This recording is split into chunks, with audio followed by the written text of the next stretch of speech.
Hello friends, welcome back, and if you're new to our channel, thank you for stopping by.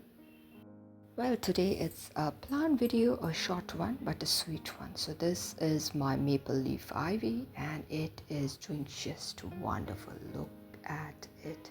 Now it gets its name, the maple leaf ivy, because the leaves represent the maple leaf. The structure is similar to it, and the best part is my maple leaf ivy is variegated.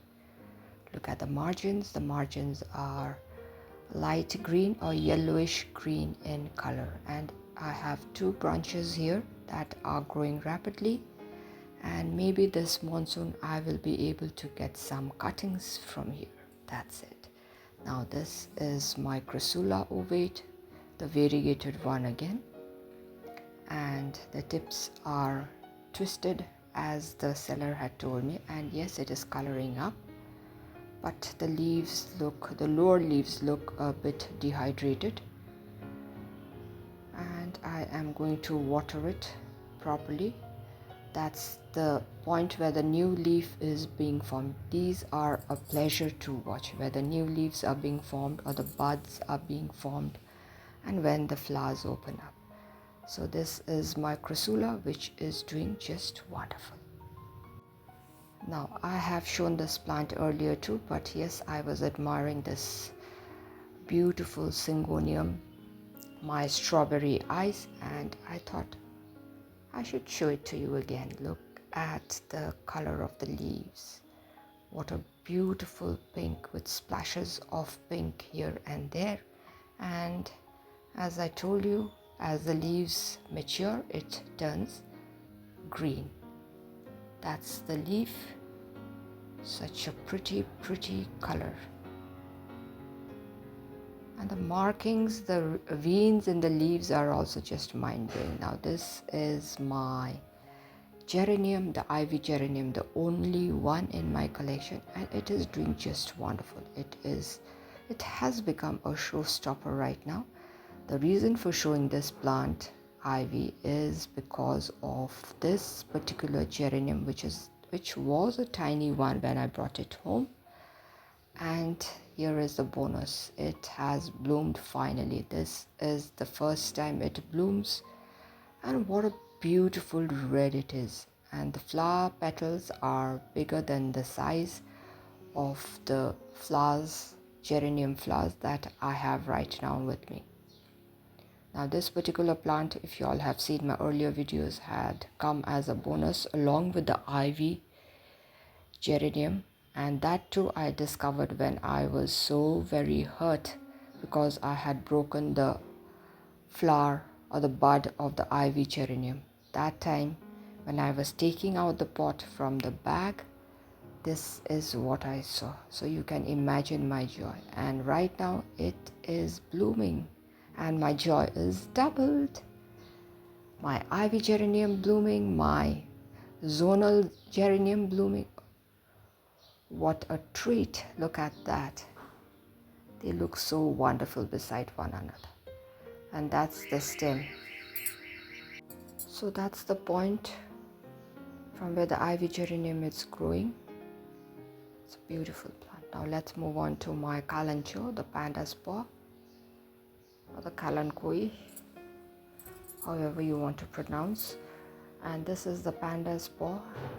And when this particular plant is also exposed to the full sun, it gets beautiful markings on the margins of the leaves, brown color markings. I think from there it gets its name, the panda's paw.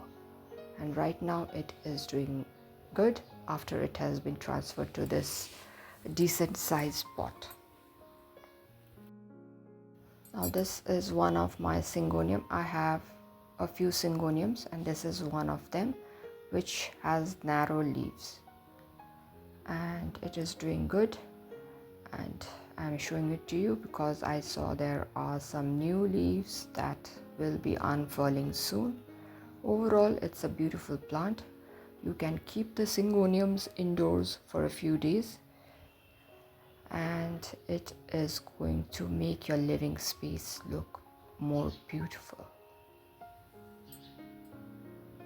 Now let's move ahead to my another beautiful and colorful succulent. This is new in my collection. I have bought this from the flower show. If you all haven't watched the video of the plant haul, do watch. This is the Aeonium QV, one of the prettiest succulent, and every year I buy them, but it is a very tricky one because the monsoons are quite harsh on Aeonium QV. So this is the plant right now, and it has colored up such beautifully, and it's in a tiny pot, so I am holding it because it's toppling on the side, and I am going to transfer it to a bigger pot very soon. And those are the baby pups that are coming up. And what I am thinking is, I think I should take a cutting, the lower rosette, which has become quite big, and put it in a new pot. Now this is again another Syngonium, which is a pink one. Syngoniums are actually very easy to grow. It's also called the arrowhead plant. Though there are different varieties of Syngonium, this is one of the common variety, which is the pink Syngonium. The leaves, when they are young, they are pink in color. As it matures, it turns green. Now this is another Syngonium, a very common variety, but I love it. I think this was one of my first Syngoniums. It's beautiful. Now this I had to show you. This is the joy of growing succulents. Look at the size of the pot. This was an empty plastic pot where I had put all the leaves that were being dropped from here and there, and this is the result. This is what you get to see after you forget where you had put the leaf cuttings. It's a tiny pot and it's sharing its space with Hawathia again there. Such a pretty succulent. Look at it. Actually, I had just put the leaves there and it was just there on its own, and this is what you get to see. So thank you, my dear friends, for staying till the end. If you all have liked the video, do give a thumbs up, share it with your friends and family members. If you are new to our channel, do consider subscribing and stay tuned for interesting videos. So till we meet again, it's bye bye for today.